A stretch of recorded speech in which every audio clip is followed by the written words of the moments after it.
The Against All Odds podcast, sponsored by Oak Forest Recovery.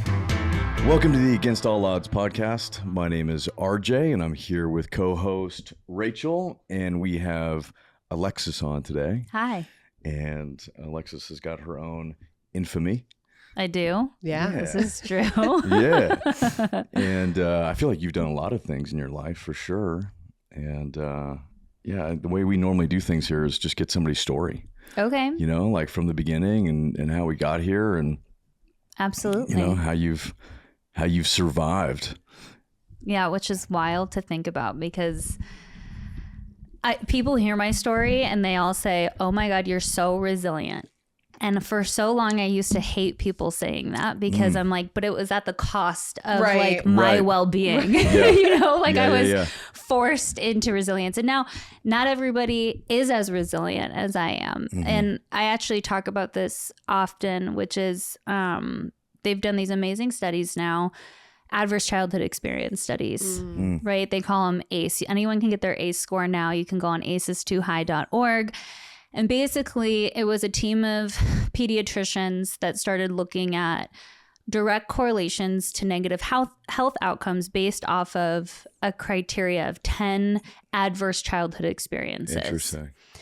And I score a 9 out of 10. The only thing that didn't happen to me was one of my parents wasn't incarcerated for a long period of time. Yeah. So my story, and I'll get more into that in a second, included childhood sexual abuse, lots of trauma, addiction in my household, moving frequently, divorced parents, all of the things, right?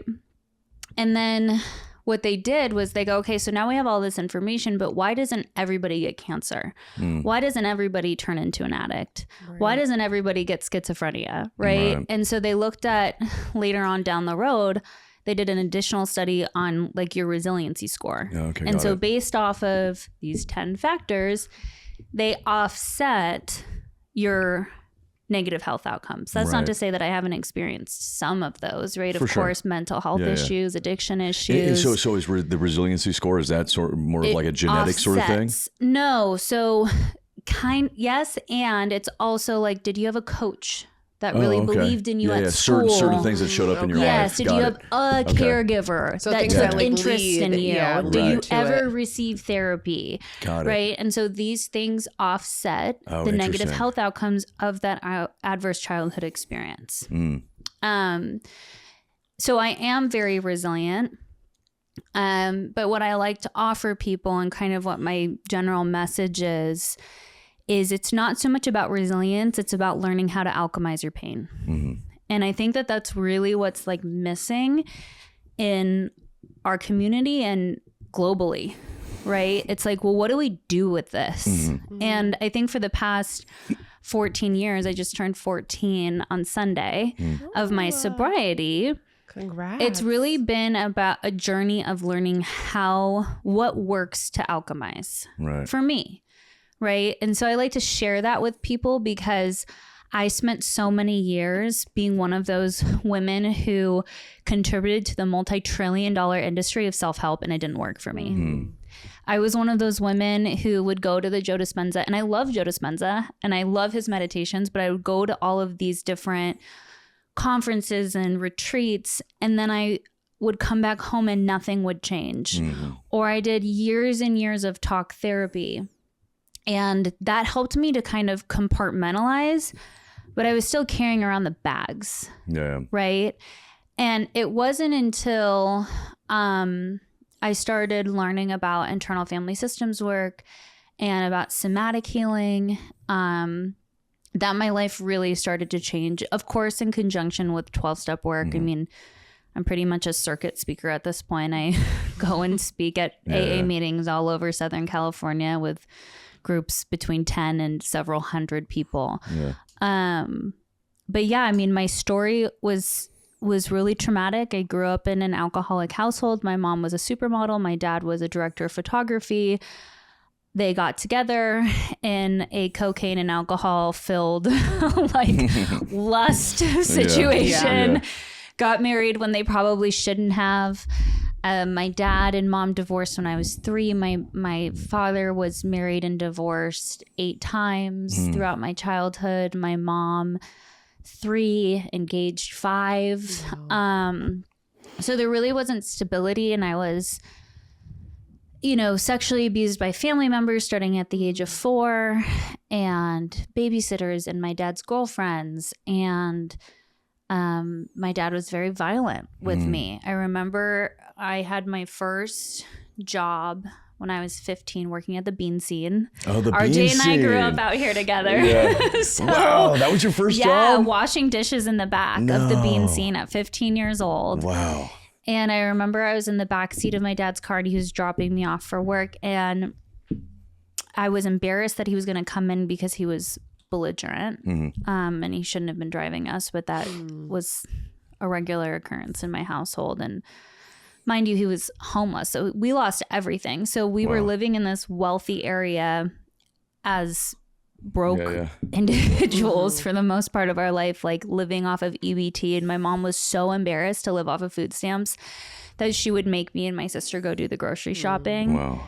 And so just lots of trauma, right? And I'm in the parking lot of the bean scene about to go into my shift, and my dad just starts wailing on me in the back seat of the car. How come? He was drunk, and I was embarrassed for him to come into the store. It was just so embarrassing. Yeah. And so, I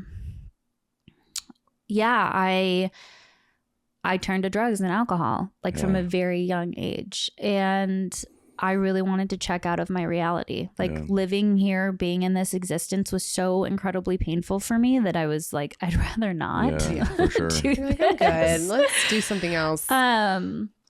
Which led, I'm giving you kind of the short story, and then you guys can ask me more questions, but it led to me dropping out of school early. When did you first use those? Like 15? No, way before that. Yeah. I drank for the first time in elementary school. Yeah. Throughout middle school, I was smoking pot and stealing cigarettes and drinking. We used drugs in my household with my parents. So are you getting her licking? Do you want her? Okay. So. Yeah, I think she's good. Sorry. So yeah, middle school, I had this boyfriend in 8th grade who was a couple of years older than me, and I was beginning to drink and explore more with drugs. And then, by the time I was 15, I was addicted to opiates. Same. Yeah. So I was. So that was that the oxy days, yeah. Okay. So it actually started, I had a surgery when I was in 8th grade. So that would have been 13, where I was exposed to Vicodin for the first time. And I was like, this love this. Amazing. Yeah.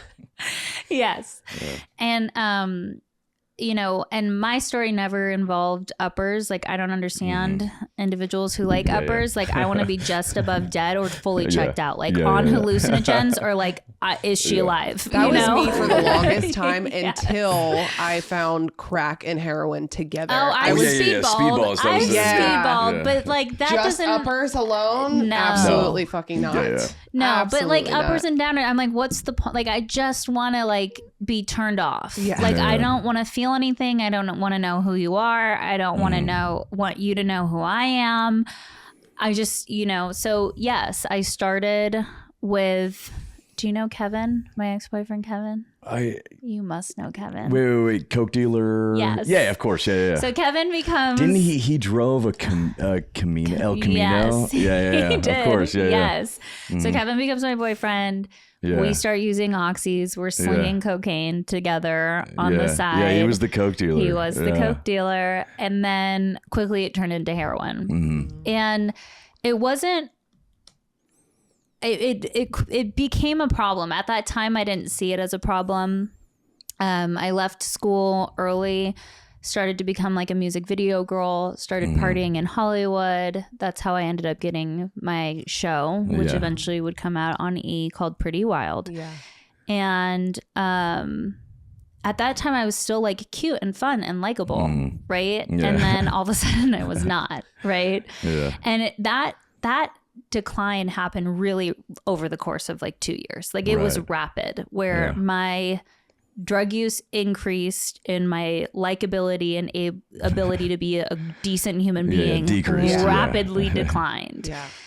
And Asking for help was one of the greatest choices I've made to overcome my addiction. If you or a loved one that you know is struggling with addiction, don't hesitate. You can reach out to any of us at any time to find help.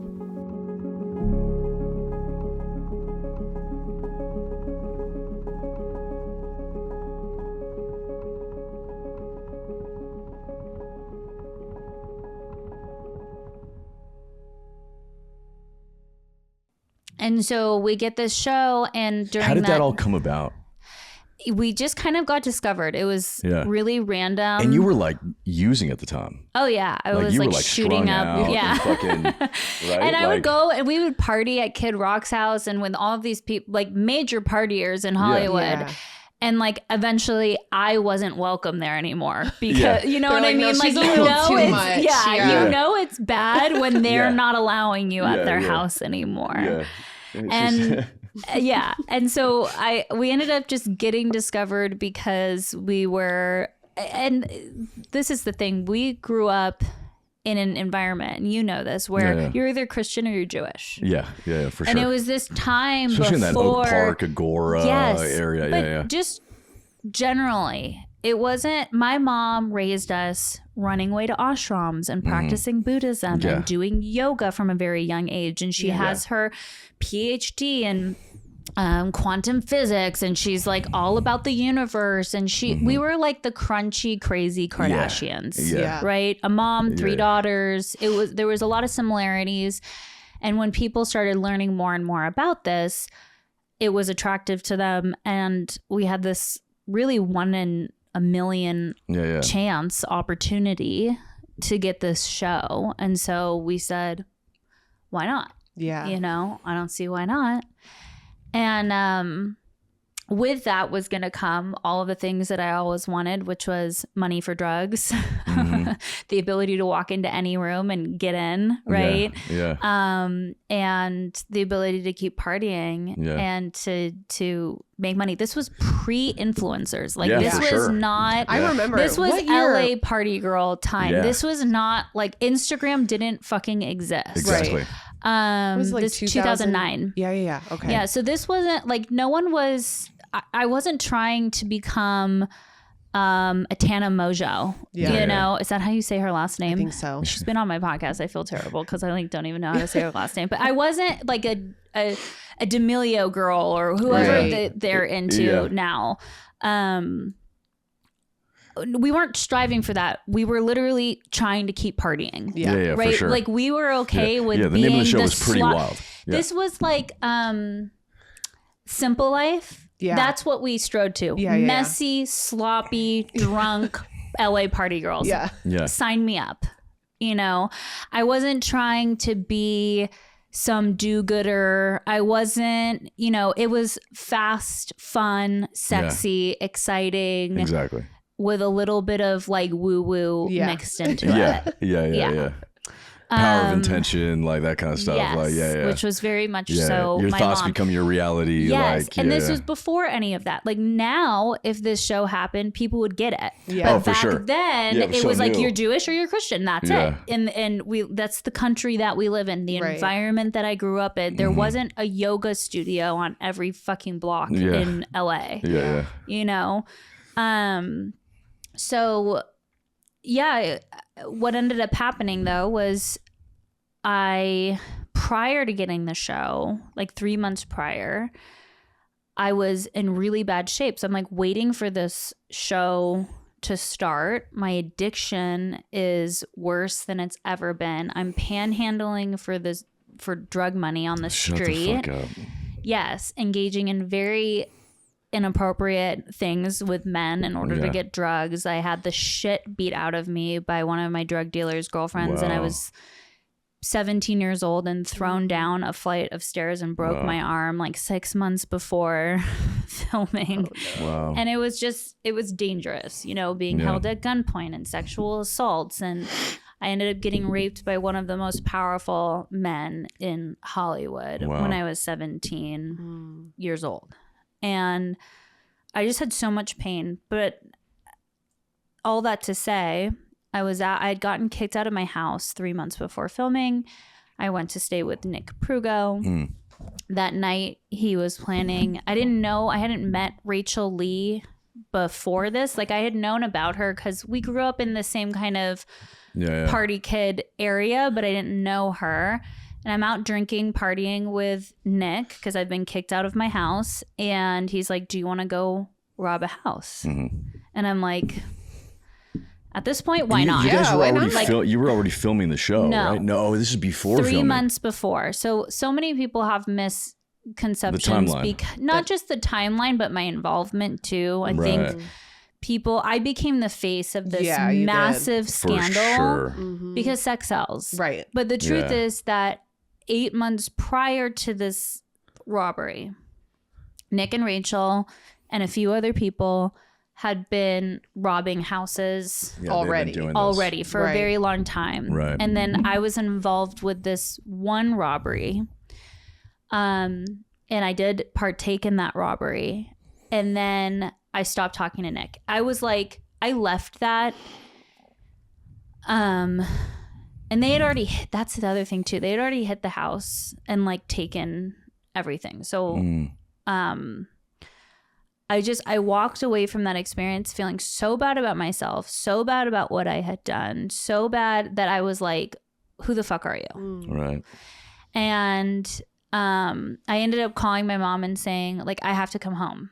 Like, I'm really in bad shape. Like, I have to come home. And she let me home. And that was kind of the first time I'd gone to like a Suboxone clinic. And I was like, this is like, if I can't get money to sustain myself, like I have to. And Suboxone was just coming out. Yeah. Actually, that was the second time. This was methadone. So I had tried to go on methadone the first time, which fucked me up so bad. I thought that I was like overdosing. Oh, yeah. It was so bad. And I remember Kevin being scared shitless that I was like dying. After you took methadone? Because of the methadone. It fucked you up so bad. I don't know if they had the wrong dose or whatever, but that scared me. And of course, I went right back to using drugs. So Nick and Rachel keep robbing houses. They robbed Lindsay Lohan's house and Audrina Patridge's house, and surveillance video comes out. And I see the surveillance footage and I go, oh my God, this is what, like, they're involved with all of this shit. And so 2 days, Nick gets caught 2 days later, or 2 days into filming my show. That next morning, I'm out partying. Do you remember Mickey Avalon? Oh my God. I'm out shooting dope and partying with Mickey Avalon all night. I come home 3 o'clock in the morning. I'm supposed to be up at 6 to do hair and makeup. I pop a Xanax, go to sleep. 5:55, SWAT team enters my house. Shut the fuck up. And raided my home. Second day of filming. Yeah. And all of a sudden, the show that was supposed to be, and it ended up, here's the thing that's really difficult when I talk about crime a lot. We see things still as a culture as being super black or white. You did this, you're bad, you're wrong. Yeah. It's so much more nuanced and complicated than that. Right. I was wrong 100% for robbing someone's house. That's a violation of privacy, of safety, of like no questions about any of that. And so I fully take responsibility for that. And that is felt. And I've spent the last 14 years of my life making a living amends as a result. The complicated factor here is that ended up being the thing that saved my life. Right. And so it's like a yes and it shouldn't have happened at the expense of somebody else, like 100%. And I have conflicted feelings about it because it really is the thing that ended up saving my life. Right. And as a result of that, so many other people's too, like the women, you know. And so I don't say any of this lightly. I don't say this as like toot my own horn or pat myself on the back or I need recognition for it. It's like sometimes people who are engaged in substance use do really bad things. That doesn't mean that you're not redeemable. Like for me to be able to sit here today as a healed woman who can say that I take full responsibility for every person that I hurt, because I've hurt a lot of people in my addiction, a lot. And to be able to say, and this is the process of alchemy, right? Like Asking for help was one of the greatest choices I've made to overcome my addiction. If you or a loved one that you know is struggling with addiction, don't hesitate. You can reach out to any of us at any time to find help.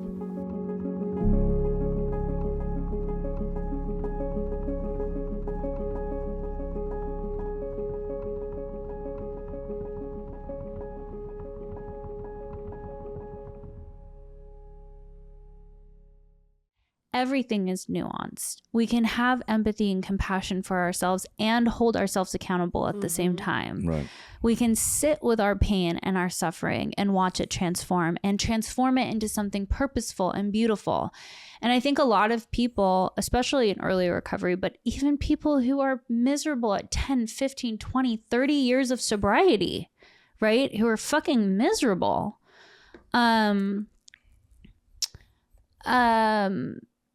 It's like those people, to me, really, they're not having a spiritual experience. They have not learned. Winnie, come here. Lay down. Down. No. Sit. You need to stay here.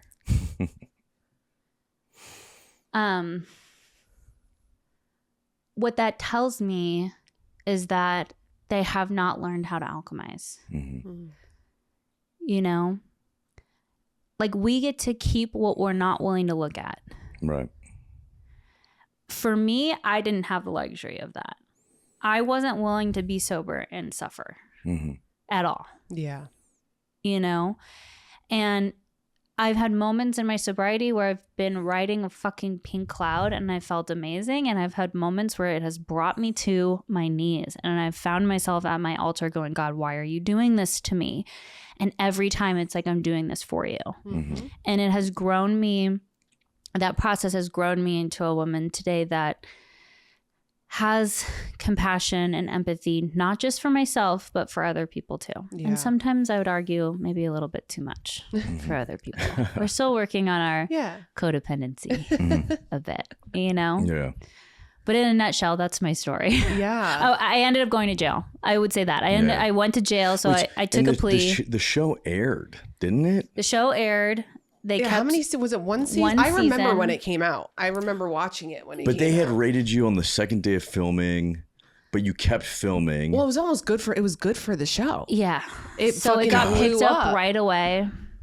The show got picked up right away because there was so much controversy. And I think about like the predatory, like kind of for sure nature of that. Like, here's this 18-year-old heroin addict, right? And we're gonna like profit off of her downfall, and I definitely have feelings about that. And I didn't say no because I had attorney's fees to fucking pay. You had all like, sorts of what shit. am I gonna do now? And so I took a plea deal. I went to Linwood Correctional Facility. I did a 6-month sentence. I ended up serving, I think, like 38 days in solitary confinement. Wow. Why?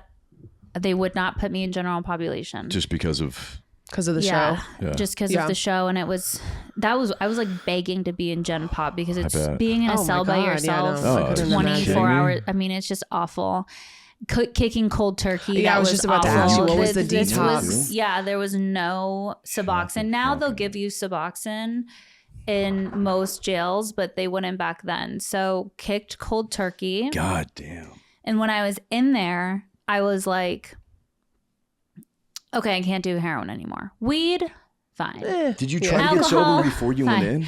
Oh, they had tried to put me on Suboxone, and I couldn't. So they knew this whole time. They knew. And in Mexico, in the episode in Mexico, why we're such fucking emotional hot messes is because they had flushed all of our drugs down the toilet. Oh my God. The first day we got there. That's the worst thing to do to a drug addict. Right. Yes. Shut and the we were fuck kicking up. so hard. And still having to fucking film. And go in the pools. And I remember that they had us go swim with the dolphins. Now that water is maybe 48 degrees because the dolphins have to be. That's like torture. And I'm sitting there like dying. Yes, because I had no drugs. I can't believe. So did they like go in and look for them and find them and then flush them? I think we left them just in our bathroom on the counter, and the makeup artist told the producer, and the producer came into our room while we were filming and just flushed it down the toilet. Did they know from the beginning, like when? I think they did. I don't think they'd ever admit that, but I think that they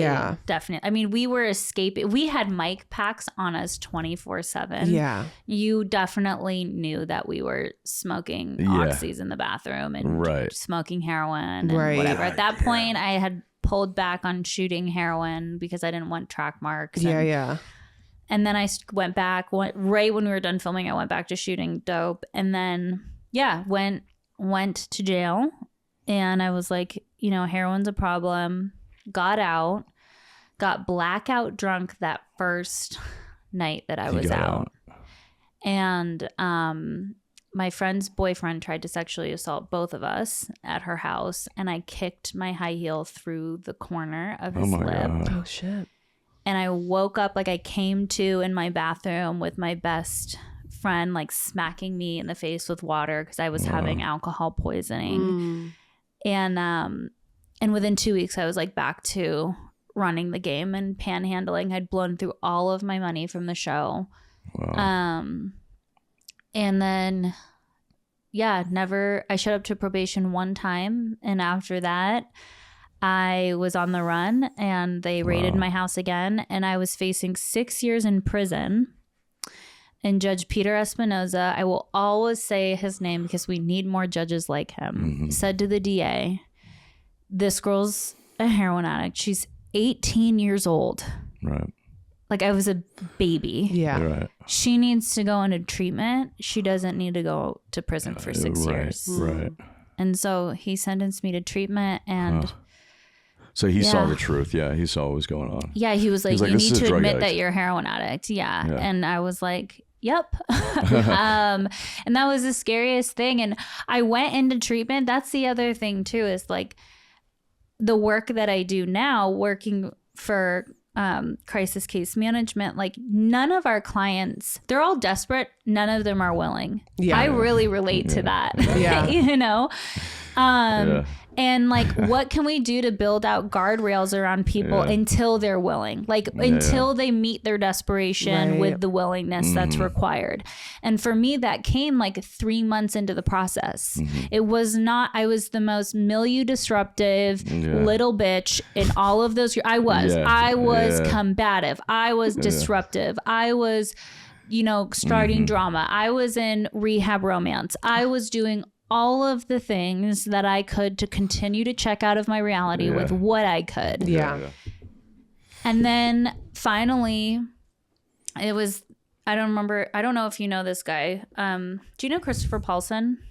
He owns a program up north, but he used to work for us at Oro House, the treatment center I used to own with Evan. And he's an amazing therapist, but his brother was one of my counselors in rehab, and his name was Cadillac Robert Paulson. And he was this white rapper guy, and he was so cool, and he had everything that I wanted. And I was sitting in his 12-step group, and I was talking to him about how I'm just physically dependent on drugs. I'm not actually a drug addict. I'm a normie. For sure. I'm just like physically. I went too far, and then I got stuck. Exactly. But like, listen, and then I couldn't stop because I would get it would hurt too bad. And then I'm just like physically hooked. Yeah. But Robert looked at me and he was like, Alexis, normal people would never stick a needle in their arm. They would never try heroin in the first place. Right. And something about that. I had the exact situation happen to me in treatment too, with exactly like that. I saw someone coming off the street into detox, and they were nodding out, and I was already like a few days in, and I was like, it like set me off. I'm like, I want an AMA. And I had a conversation with a counselor where he was like, Rachel, do you understand that like normal people do not look at someone who is very clearly down fucking bad? Yeah. And go, I want to be where they are. Exactly. Yeah. Yes. And that time, and things have been said to me like that before, but that time it just, I was like, wait, you might that's not normal. You might have a point, you know? It was that and a few other things along the way, right? Yeah. That like brought you hit this inflection point and throughout your sobriety, but especially in early sobriety, where you're like, I can now kind of see where these paths are going to take me and like which one do I want to take. Yeah. And I just kept taking, I'm a practicing Buddhist. So I say the path, like my karma kept meeting me over here and hitting me over the head. And like the path of my dharma was straight in front of me. And everything just started clicking into place. Like the more that I just kept saying yes, the better my life got. Asking for help was one of the greatest choices I've made to overcome my addiction. If you or a loved one that you know is struggling with addiction, don't hesitate. You can reach out to any of us at any time to find help.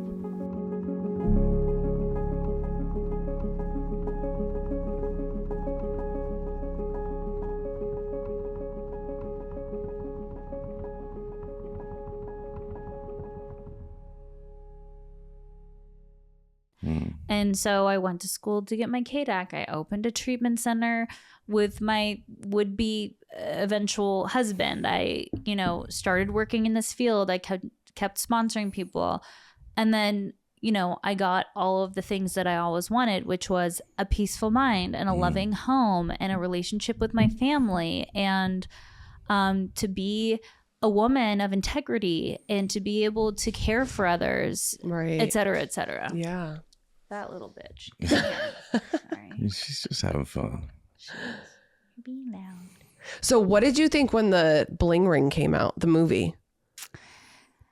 Yeah. That was like a documentary, right? That was well, there was a well, movie no, there's been first. documentaries, but there's an actual movie where right. who is Emma Watson. Emma Watson plays. Oh, you, yeah, I right? recently ran into her, which was really awkward. Had you met her before? Like, no. Did they invite you randomly to like ran into all her? of the? Well, I was at a restaurant table sitting directly next to her. At Shut like the the fuck up. my You table was played here, me. her table was there. No, I didn't say anything. We just kind of gave each other a. Yeah. And then that was it.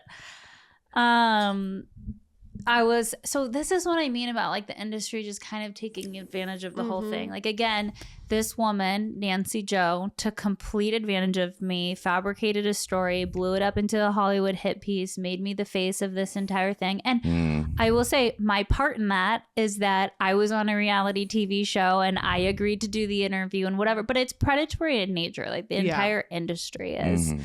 And this woman profited off of me in major ways. She wrote a book, sold it to become a movie. And I was maybe 6 or 7 months sober when I was approached by Sofia Coppola's company. And they were like, we're making a movie with or without you. So you're either going to get paid for your life rights, which wasn't that much money. It was like, I'm going to say this number and people are going to think that this is a lot of money.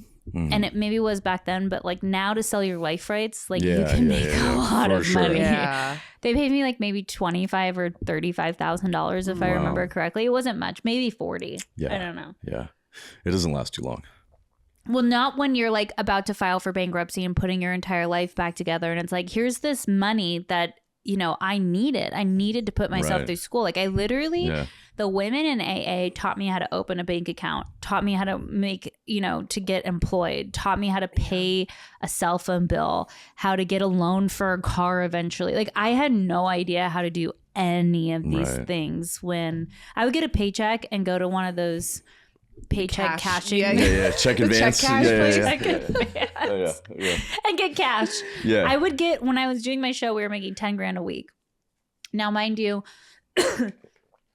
agents and attorneys and then legal attorneys for my case, I didn't keep all $10,000 of that. Yeah. Right. We were getting $10,000 a week, and whatever was left of my check, I would just go to the bank that issued the check. Yeah. In the lobby of where I would collect the check. Yeah. And just cash the check and keep cash on me. So yeah, it wasn't as though like I knew how to take care of myself, but that amount of money helped me to go to school to get my KDAC. It allowed me to transition out of sober living.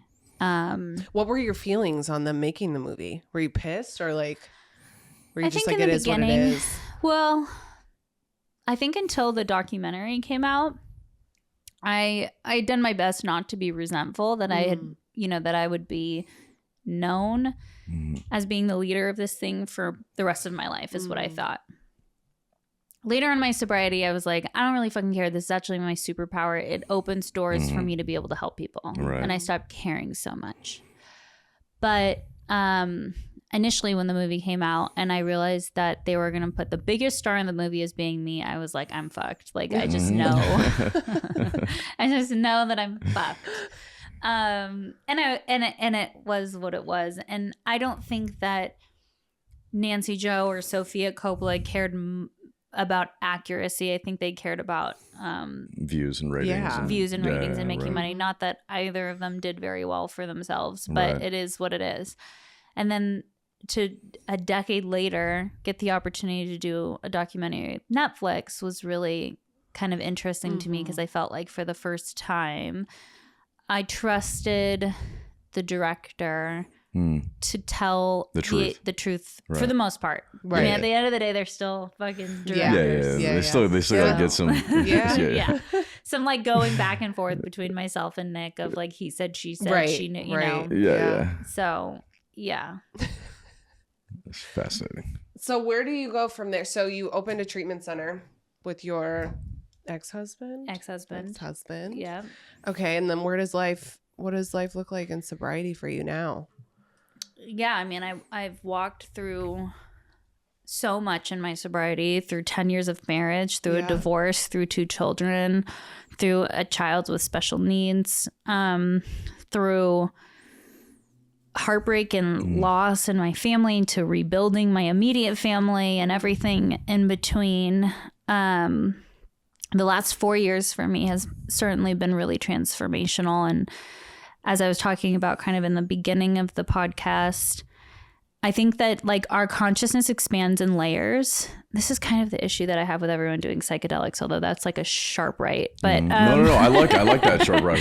We can go that way in just a second. But in my like lived experience, like life on life's terms is my greatest teacher, so long as I'm willing to be teachable and so long as I'm willing to like keep exploring and keep doing the work. And so for me, really like the last 14 years has been a lot of growth, but really the last 4, like coming and like spiritual. Do you like Casey Musgraves? Yeah. Okay. You know how she says her Saturn return? Yeah. Do you know what a Saturn return is? No. Okay. So for people going from 29 to 30, you have this thing called a Saturn return. And it's kind of when life like hits you like hard, where you're like, who the fuck am I? And what it's when Saturn returns in your chart, in your astrological. And that's from when you turn chart. 29 to 30. Yeah, or up to 31. It happens kind of, it depends when it happens in your chart. But for me, it was like 30 was like, bitch, bam. And I was like, okay. And I really had like my whole world collapsed. I got the money, the property, the prestige. And I had gotten complacent in my program. And I thought that like owning a treatment center was enough, and having a podcast was enough, and going to one meeting every 2 weeks was enough. And that all of my sponsees have finished the steps. So they just call me, periodically, and like, that's okay. And I had gotten kind of complacent. And when all of a sudden, like I was served papers and my husband was leaving and he had gotten an apartment. And I was, again, in one of those fetal position moments at my altar going, God, why are you doing this to me? And God said, I'm doing this for you. And I'm like, but I knew what I needed to do. Right. I was like, oh my God, I'm going to have a $70,000 tax bill. I don't know how to pay it. I'm not going to be employed through, our facility anymore, and I'm gonna have to sell. That's gonna take years. I'm gonna have this really expensive divorce. I'm gonna have to sell my house, my beautiful home. My kids are gonna have to move. Like, what the fuck am I going to do? Right. What the fuck am I gonna do? And I did what I knew, which was threw my ass back into the rooms. Right. And I started to become a service junkie again. And I started to rework the steps myself. And then I'm taking on more sponsees. And then I'm taking a commitment. And at the same time, I'm like selling all of my furniture and putting my house on the market and all of the things. And I'm like, how am I going to get employed somewhere else? right? Like how am I going to make enough money to support 2 kids in Southern California? Like, what the fuck am I going to do? And the more that I just kept serving others, everything just fucking works out. It really is. I don't know how else to explain. Nobody believes you when you tell them that until when they they're see it in themselves. early recovery. Nobody fucking believes you of course at all. I know you sound. It just doesn't make any sense. It just doesn't make any sense. I'm just gonna serve. And now listen. Asking for help was one of the greatest choices I've made to overcome my addiction. If you or a loved one that you know is struggling with addiction, don't hesitate. You can reach out to any of us at any time to find help.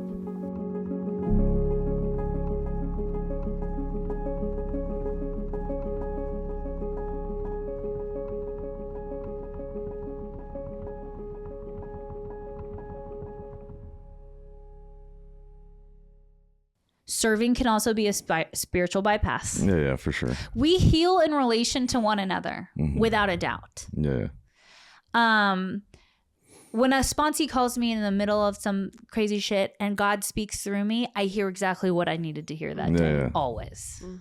And I wouldn't have heard it unless they called me. That is true.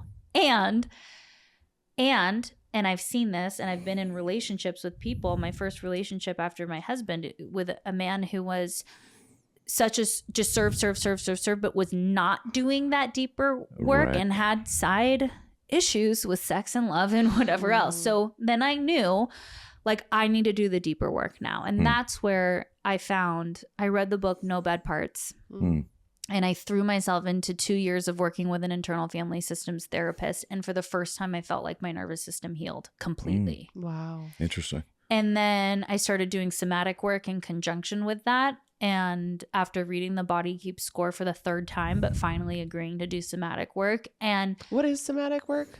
So, great book. Those are 2 great book recommendations for anybody who is interested. And I know I shit on self-help. And again, if you go to my house in my library, and I have a full library with hundreds of books on the walls, you will find the Brene Browns and the Glennon Doyles and the, all of the above, right? And the Eckhart Tolle and the whatever. And I think all of that is wonderful.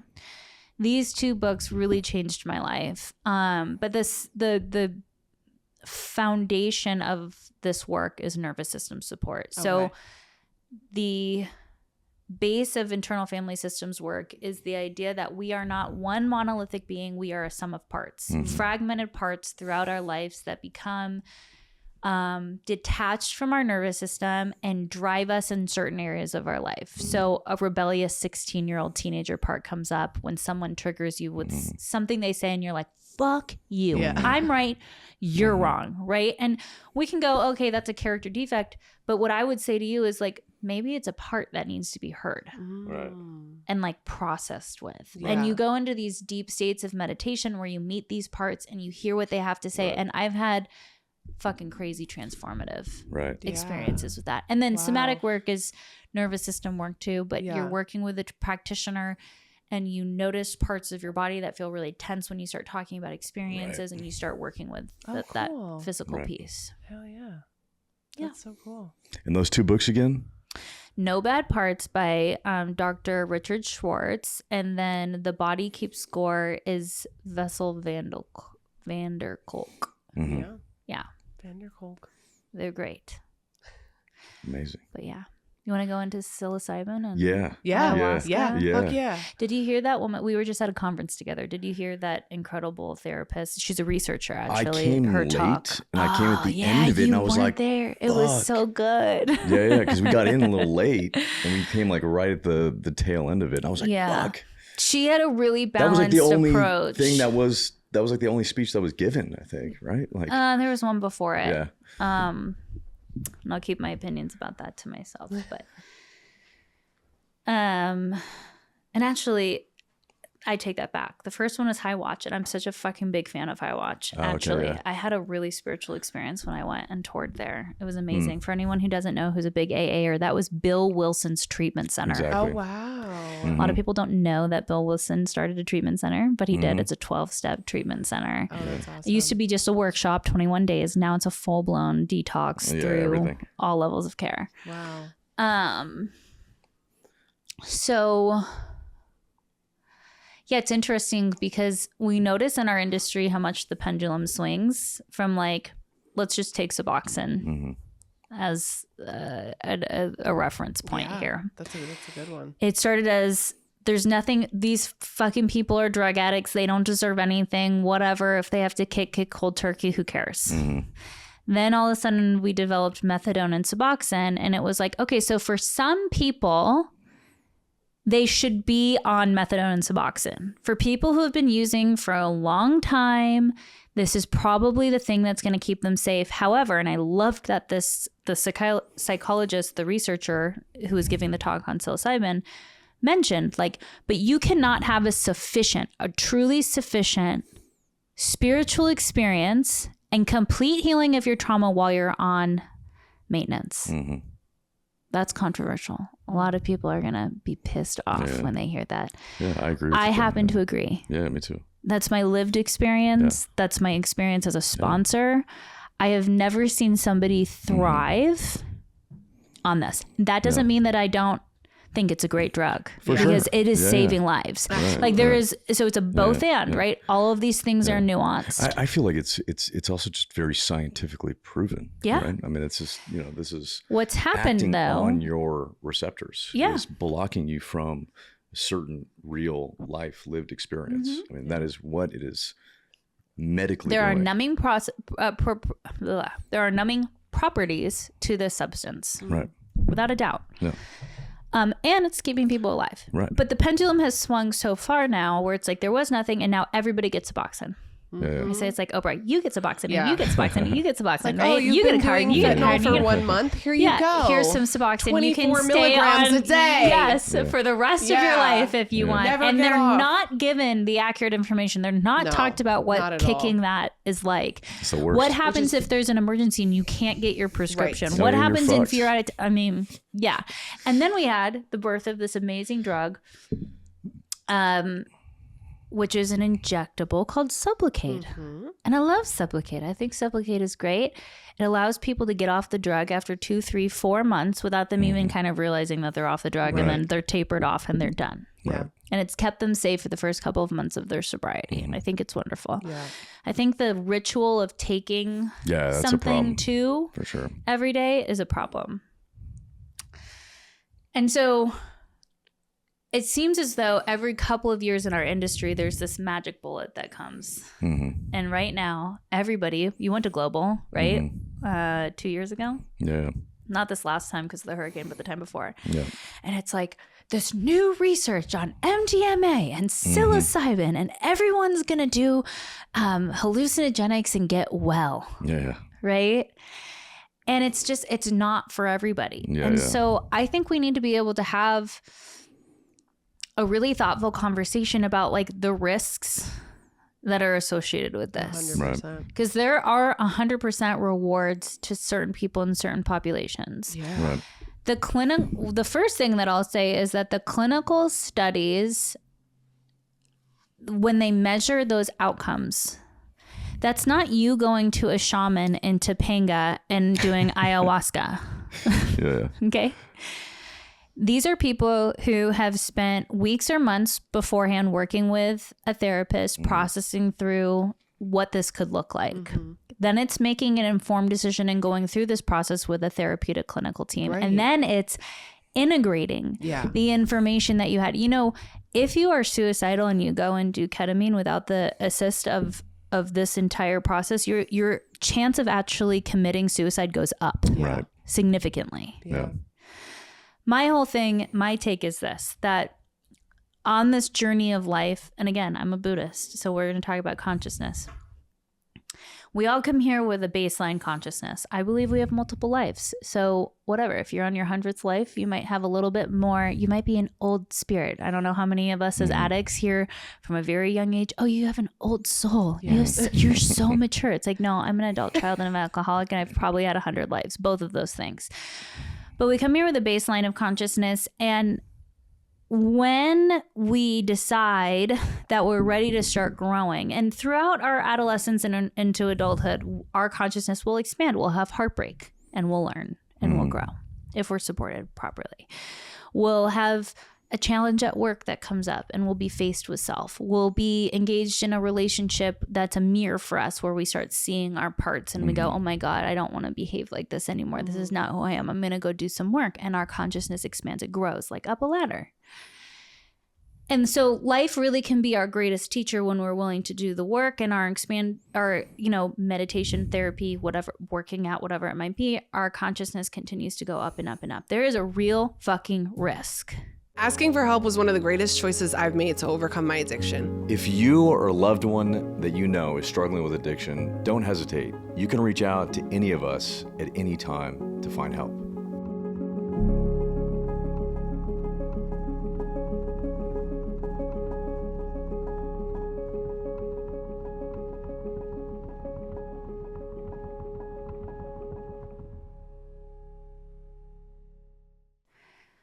When your baseline consciousness is a 10 and you go do ayahuasca and you meet the gods. Yeah.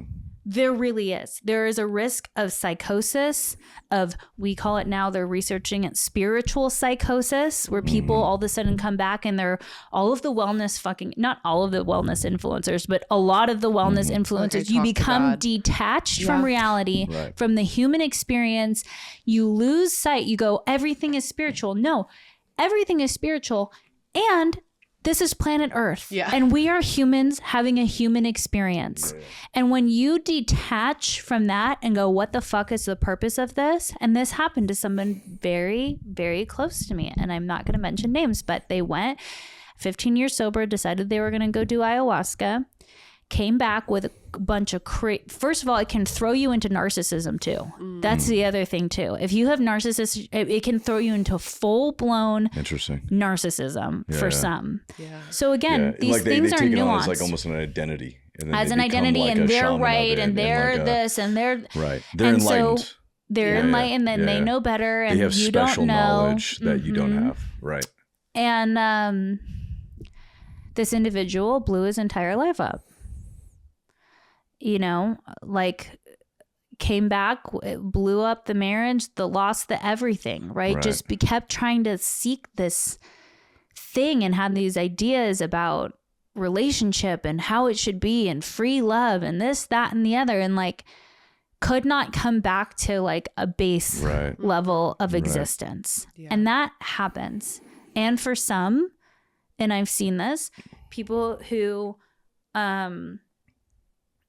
are chronic relapsers who have never been able to, are incomprehensible of being honest with themselves or others, can go and have a spiritual experience and come back and want to do the work. Right. So it's both and. Yeah. But I think too many people are selling this as this like magic bullet. We're going to open up psilocybin treatment centers. We need to be so careful. Yeah, for sure. I agree. Yeah. Right now. Yeah, I think it's just like a slippery hole that everybody is. Yeah, for sure. Well, there is no magic bullet, right? Like it has not been found, right? And I think that's why there's this. For me, AA works. Yeah, for sure. Yeah, right. Like I think all three of us can say that, right? Yeah. But it's like they want to find a scientific thing. That can be packaged and that can be sold. Right? AA is not that, right? Pill. Yeah, but then we would take two, like that would be the thing. That's why you won't find me doing ayahuasca. But I will tell you, in deep meditation, I have fully left my body and gone out to the ethers and connected with the universe in the same ways that I did back in the day when I was doing shrooms and acid and whatever else. I've had some experiences with that too. It's wild. Breath work too. Yeah, breath work. Oh my God, breath work gets me every fucking time where I'm like, what the fuck. Yeah, the big Wim Hof breathe. I've had like some real experiences with nothing, and then I'm like, oh, I like that. You know, my addict brain is like, oh fuck, that's tight, and I don't even have to get high. But I'm fine getting high on my own supply, girl. That's just me and air. Yeah. It's just, to me, like I've people have talked about, and owning a center, right? And obviously we're very AA based, right? Like that's our foundation. That's like what we believe in. So obviously we're very anti psychedelic experiences and those sorts of things. And to me, I'm like, it just is, when is the appropriate time for somebody to do that, right? Like, how do you assess that, and how do you decide when it is the appropriate time for somebody to do that? Is that when they're first getting sober? Is it when they have 5 years? Is it when they have a year? Is it I think it's for the so person that case can't by get case. sober? Right. Is you know what I mean? I think it's so case by case, and we have to wait to see what the research shows. Right. Yeah. Right. And even when the research comes out and says, okay, this can help this population of people, it's still not for everybody. Right. And what I would offer to so many, again, and like, I don't mean to sound, I know that it's all about not promoting and just being who you are and attracting people to what we've experienced in the rooms. But for a junkie like me, to really truly spend 99% of her life, no matter what is happening in it, happy, joyous, and free and content and at peace and grounded and like alive and not wanting to check out of life, but so happy to be in life is a fucking miracle. For sure. 100%. Nothing else has offered that to me. Right. And I've had to do some outside work. Yeah. I'm not one of those people that are like, the 12 steps is the only way, and it is the thing for everything. It is the thing that opened the box. It is the thing that helped me release a lot of it. And the body work and the nervous system work I had to do somewhere else. But for the initial deep therapeutic work, I mean, my 4th step was the biggest binder you've ever seen in my life. And doing that 5th step and living in clearing out those character defects and living in 1, 2, and 3, and 10, 11, and 12. Yeah. I'm happy. Yeah, for sure. Like really happy. Yeah. So. Yeah, same. It works.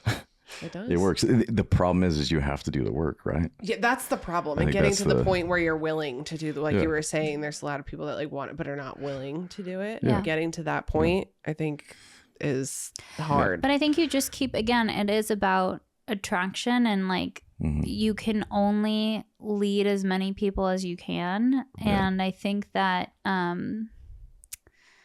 we're dealing with a population of people that are really resistant, that, have an ego that tells them that they know everything, and that, and they've been conditioned to do what they needed to do to survive. They're not able to see that that's not working for them anymore. So just, understanding that and being empathetic and patient with people. And, totally. We were just talking about losing colleagues in this field, and everyone's so mad. Like they should have done something. They should have done this, that, the other. And it's like, this might sound radical, but at the end of the day, there's a fine line, because I also, like I said at the beginning of this, the population of people that I work with now, none of them are willing. Yeah. We're a team of interventionists and case managers. We intervene on people that are not willing. And like, these people are using drugs for a reason, and in my opinion, they have every fucking right to. Like, I had to be willing to let my sister keep using, because it wasn't my right to say, you're not allowed, I won't love you while you use. Right. That doesn't mean that we're not well boundaried. It doesn't mean that we're not driving people towards wellness. It doesn't mean that we're not setting an example or changing the way that we behave and changing the way that we communicate. It just means that, like, at the end of the day, it makes sense. Right. Especially in the world we live in now. Like, why people would want to check out rather than check in. Right. And I feel for those people. Yeah.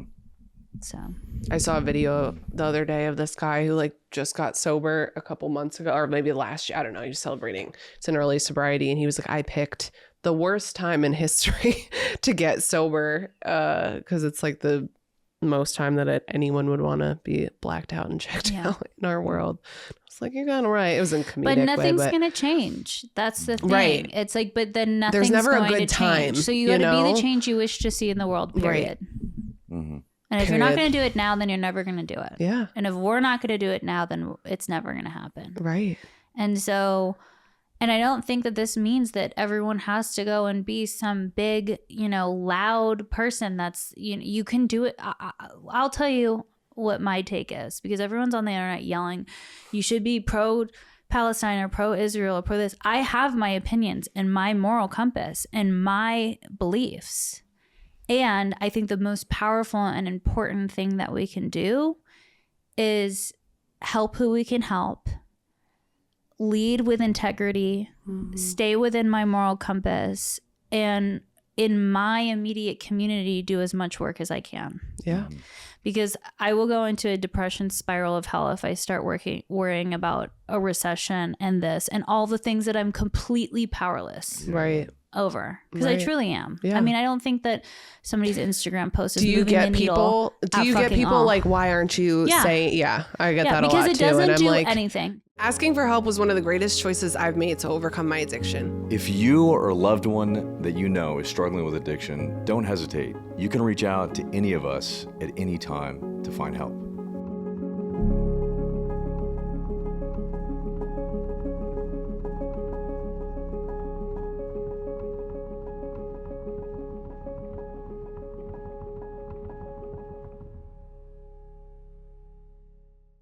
Because it doesn't do anything. And when people ask why you don't speak out on certain things. Yeah. And by sharing what I'm sharing, I think that actually moves the needle more than isolating a group of people who would immediately unfollow me. And it's not about the follows. It's about access to wellness. Right.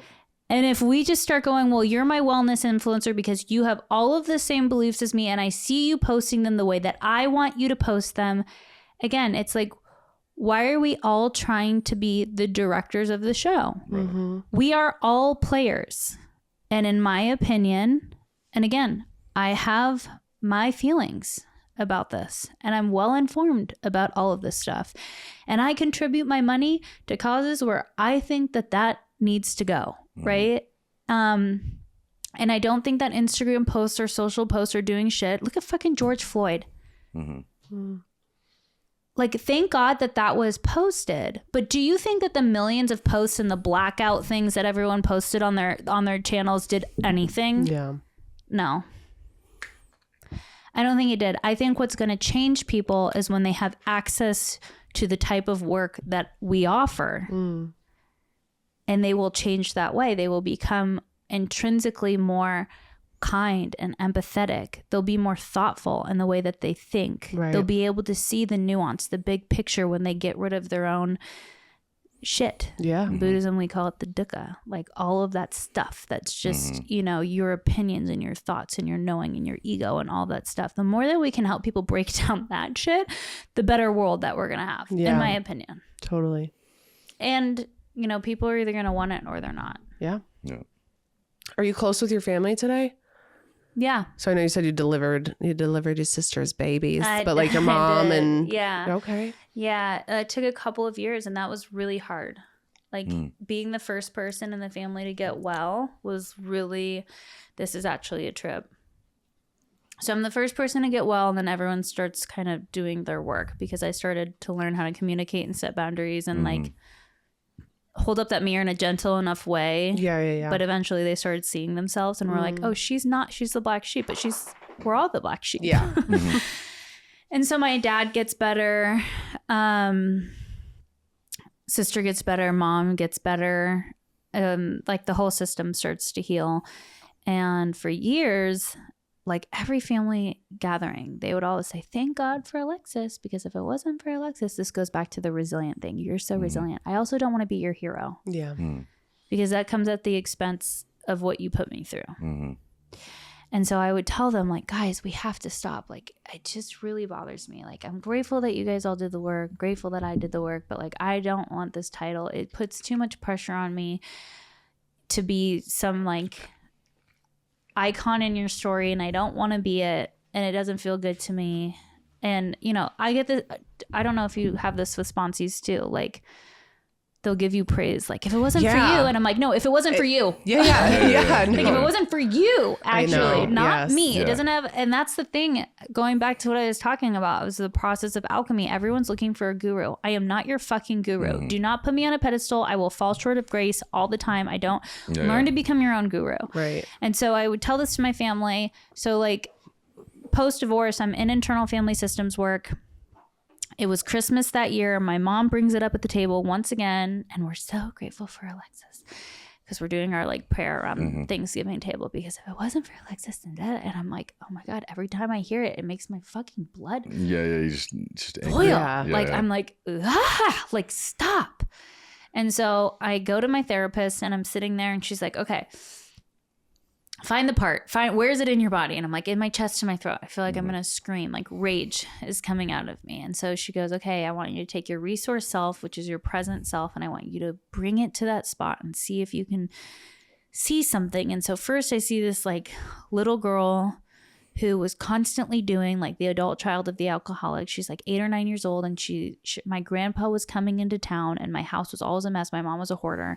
So I'm trying to like shove stuff in the closet and like make my mom look okay and like take care of everybody. And my grandpa gets there and I'm making his bed, and it's just so much pressure. I have an 8-year-old right now. I can't even fucking imagine putting that much pressure on her. Right. And then she goes, okay, go deeper. There's maybe something younger.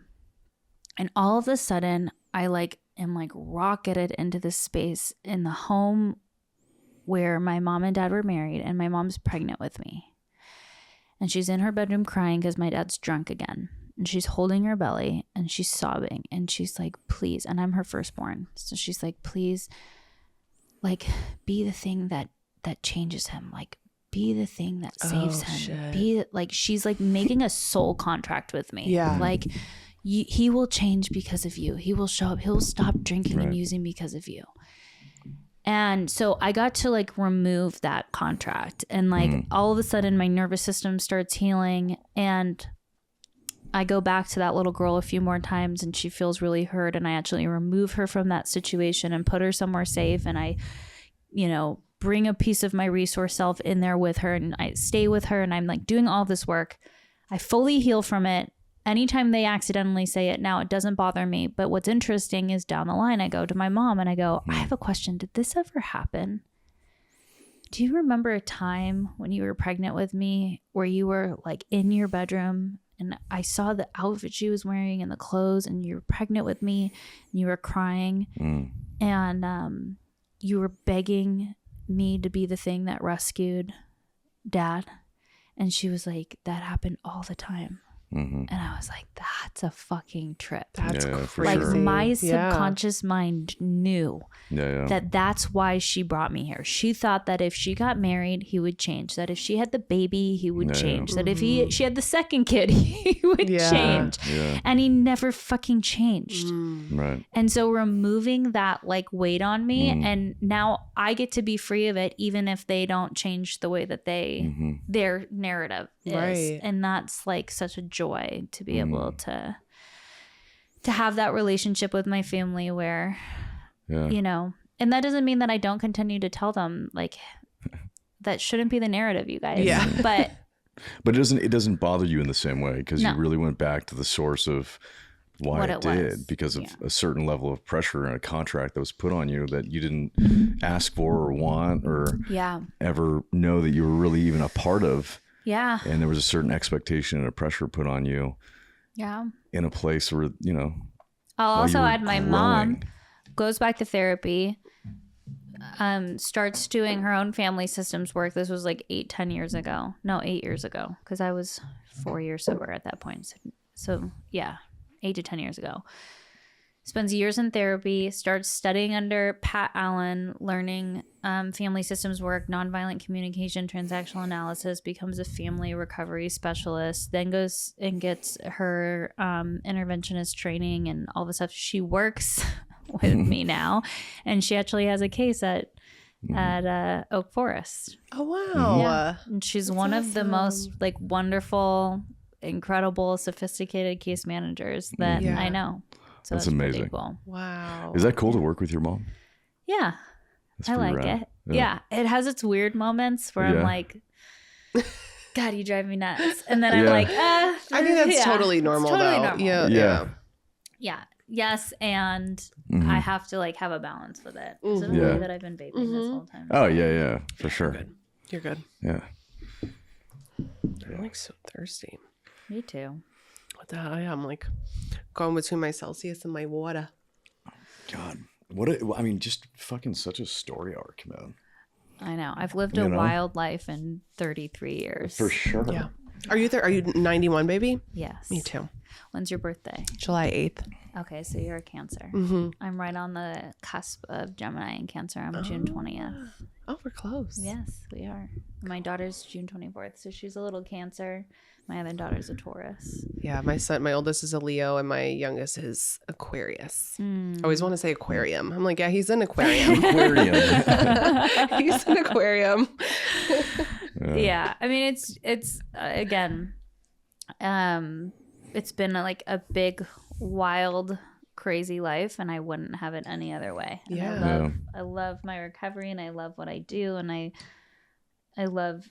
I was afraid to become an employee because I had spent so long as an employer. That was a major shift for me. I couldn't have landed at a better place. Asking for help was one of the greatest choices I've made to overcome my addiction. If you or a loved one that you know is struggling with addiction, don't hesitate. You can reach out to any of us at any time to find help.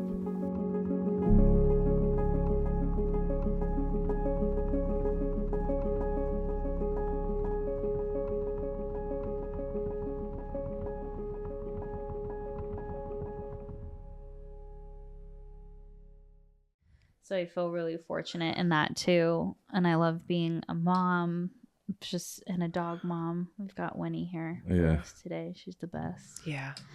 So it's all a joy. Yeah. So how long have you been an employee now? 2 years. 2 years. Yeah. Which is weird. And it's Has it taken some stress off though? Like being the employer to the employee? RJ will understand this. Everyone wants to be the boss until you're the boss. Yeah. No, I get that. I couldn't. When I think of shit like that, I don't even think I would. The amount of stress, having to carry being responsible for other people. $300,000, monthly payroll twice a month. Yeah. Yeah. No, $1.7 million in overhead a month. Not having that. And I sometimes think about opening another facility, and I think it's on my heart, and it'll happen one day, just not right now. Like if it's, when it's supposed to. I have a dream, and I have a place in mind, and a name, and a process, and all of that. And I know, when the right person that is going to fund it comes my way, it will happen. But for right now, I'll also say moving out of clinical, I was exhausted. 10 years of being in clinical was a lot, and moving into being director of admission, so head of sales and business development and marketing is it has its stresses because I am the sole person responsible for bringing in millions of dollars into a company every year by myself. I actually just hired an admissions coordinator, so that helps. And my bosses are wonderful, and they'll help me too. But I've last quarter, the first quarter of last year, I was fucking crushing, and I've never been more exhausted in my life. And so there is a lot of pressure in that too. But it's that's a different kind of pressure. Yeah. And I do. I love it. I love my bosses. I love my team. That's so important. I love going into my office. It's great.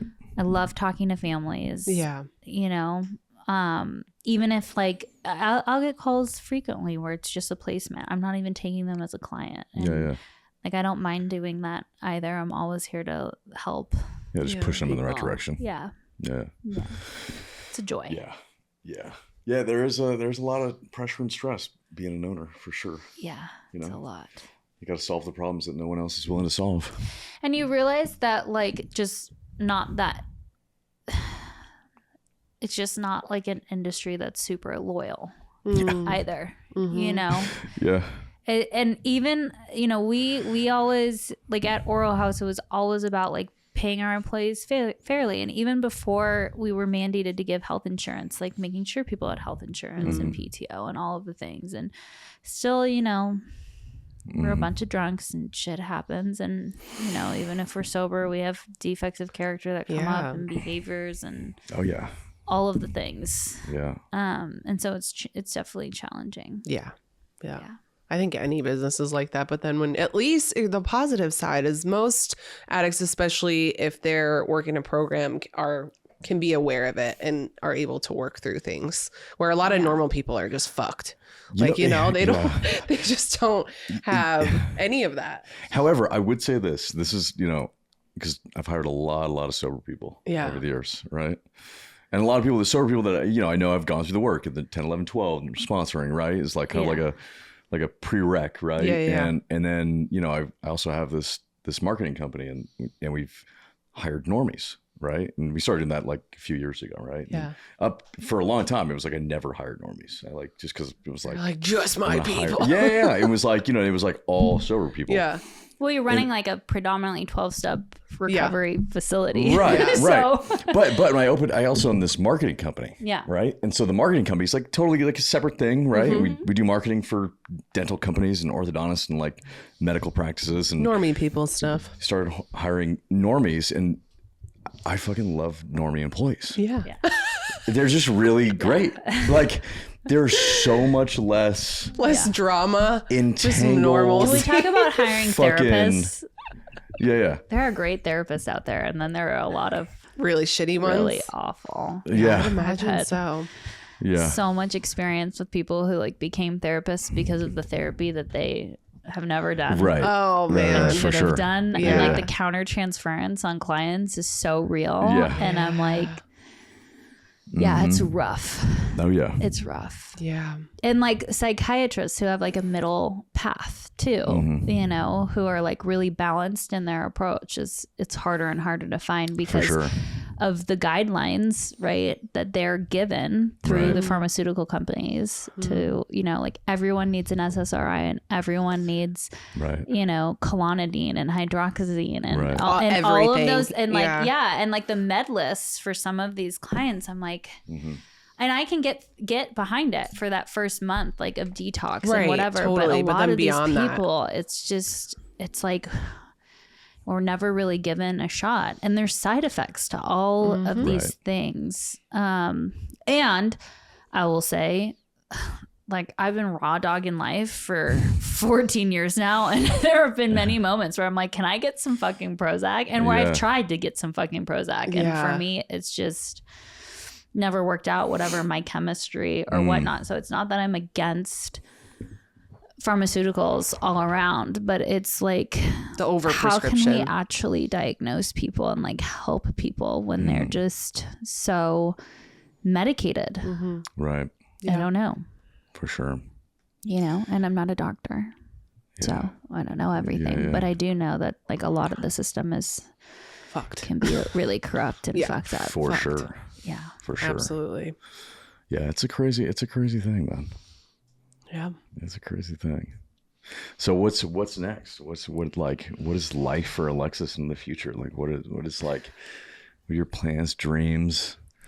Well, I want to buy a house in Ojai and start a farm and win the lottery to do this and I love it. Stop working so hard and be barefoot and pregnant and have a bunch more babies and sourdough and that sounds fantastic. Baking in my own garden. And I mean, that's like my dream. And I think God probably has a different plan for me, which is fine. That's so fun. I was in Ojai over the weekend. I went out there to go on a hike. Oh, so beautiful. And then we went and ate at this place called like Cafe Roti or something. You know what I'm talking about? It was like a little French.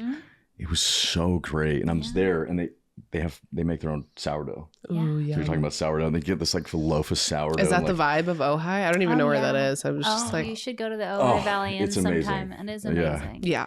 Okay.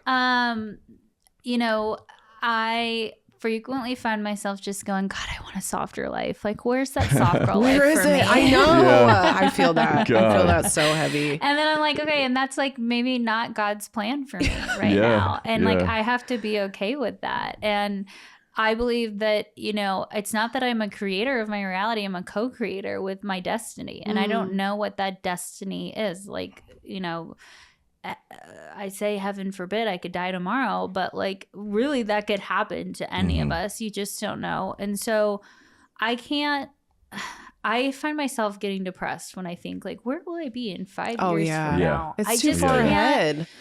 Where I'm at today is like, I have to train my brain. My brain still, even after all this work, wakes up in a negative headspace. You know that. Even after so many years, like it's retraining. Yeah. And it's not as negative or as dark as it used to be, but I can easily get like over, like in those weeks, and I talk to Jenna about this all the time, where I have like the kids for 2 weeks straight, like I'm in right now. Yeah. By day 4 or 5, I'm like, fuck. Yeah. Fuck. Because I just feel like I don't have enough help or support, and it's just too much and whatever else. And like, and I do have support, and I do have help, and I am very blessed, and I get to choose how I'm going to wake up today. And like most of the time, it's just like a moment of reset for my, you know, some people would call it an alcoholic mind. I call it like the human experience, you know. This part of me wakes up and is immediately like, I've got to do this. And it's like, let's just slow down. Asking for help was one of the greatest choices I've made to overcome my addiction. If you or a loved one that you know is struggling with addiction, don't hesitate. You can reach out to any of us at any time to find help.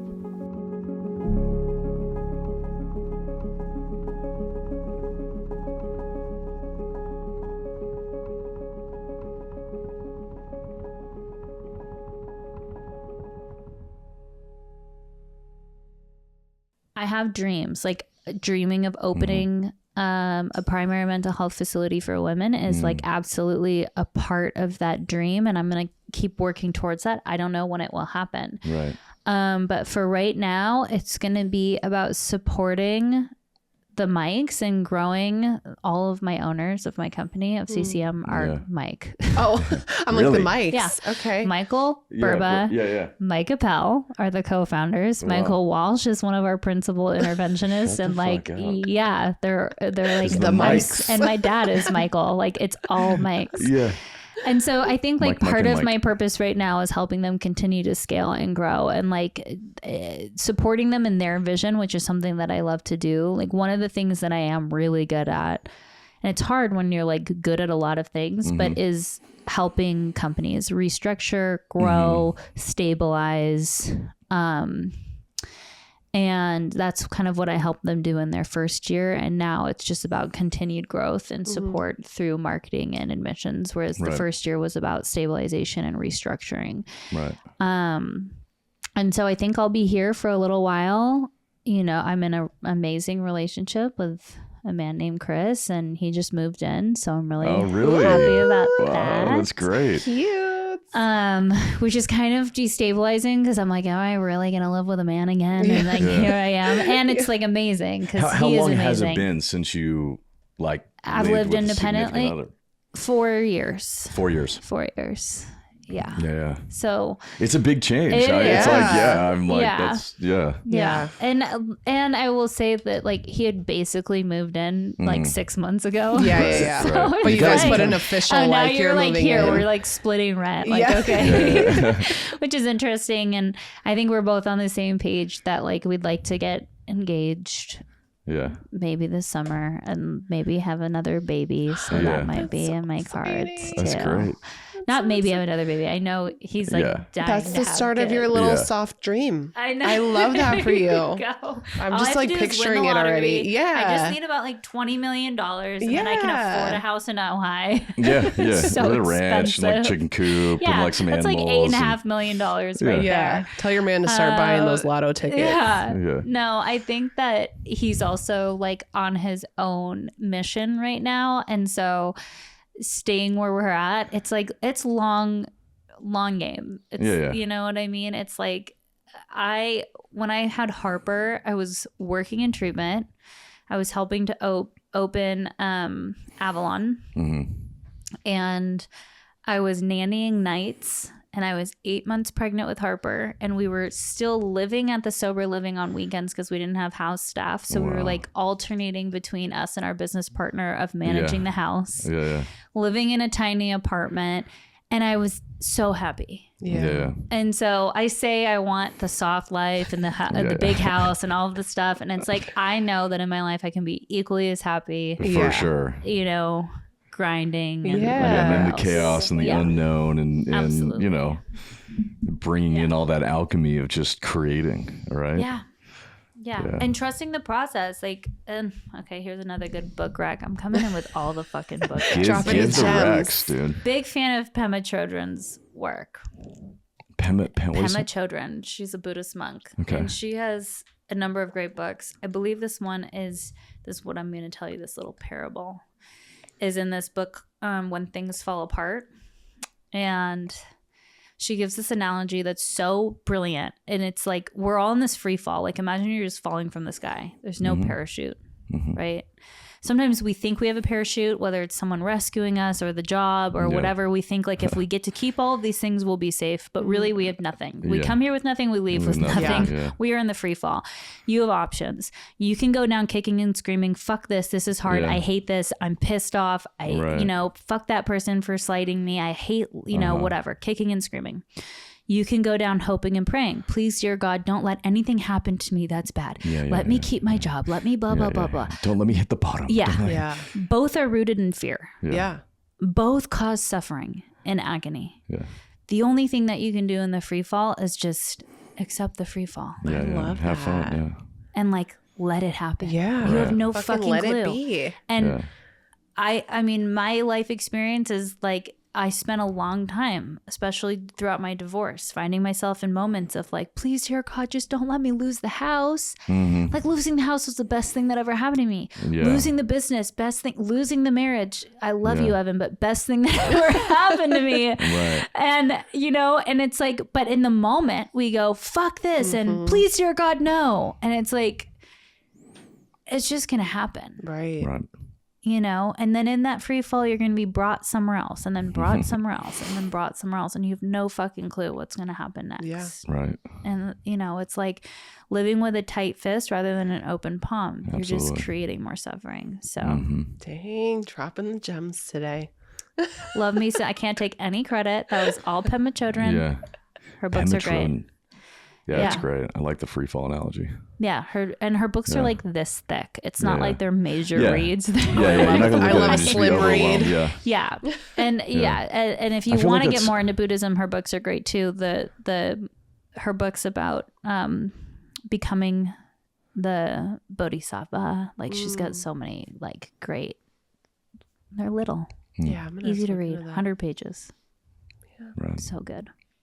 Avid reader over here, you guys, not to toot my own horn.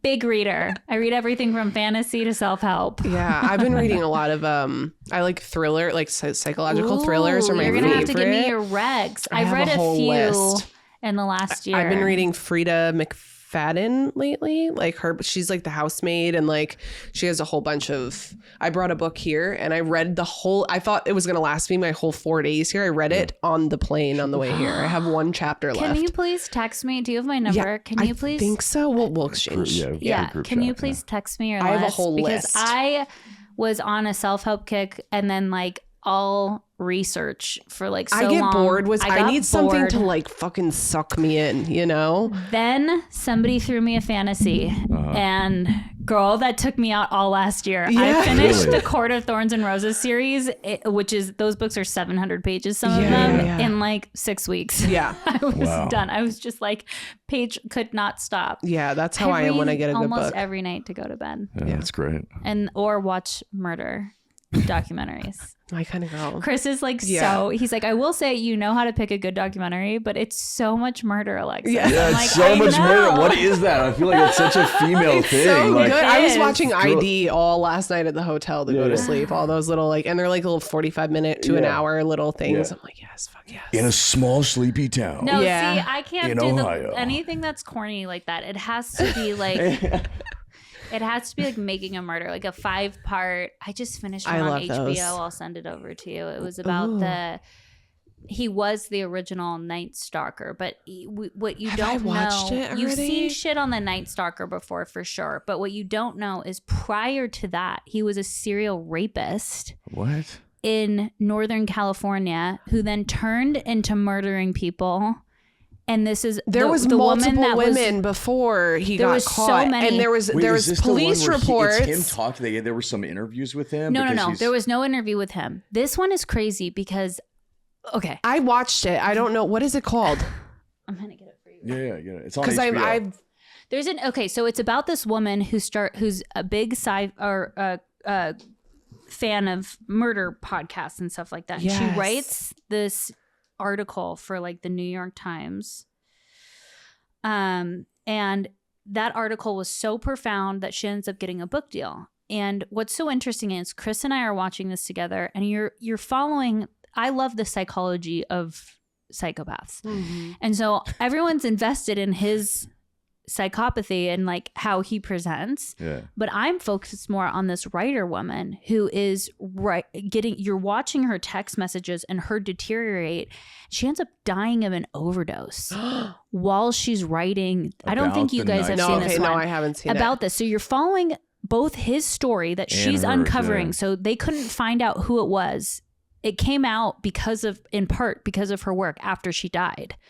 But she's writing this whole book, and I'm watching her deteriorate. I'm like, oh my God, she's in a fucking full-blown manic episode. She has mental health issues. I'm like, I'm psychoanalyzing her. Everyone's psychoanalyzing him. Yeah. And I'm like, Chris, watch, she's going to die. She fucking died of a drug overdose. Holy shit. I need the name of that immediately. To write it down so I don't oh my God, it was so good. I watched the first season. Is every season different? Yeah, they're all different. They're all different. I watched the first. I haven't gotten into that. I love a good scripted. First, the season 3. Season 3 is great. Okay, I feel like they're all. Did you watch 1 and 2? I didn't watch. I'll Be Gone in the Dark. I'll Be Gone in the Dark. It's like 6. Yes. Yeah. Okay. I'll Be Gone in the Dark. Yeah, it came out in 2020. I'm gonna send you.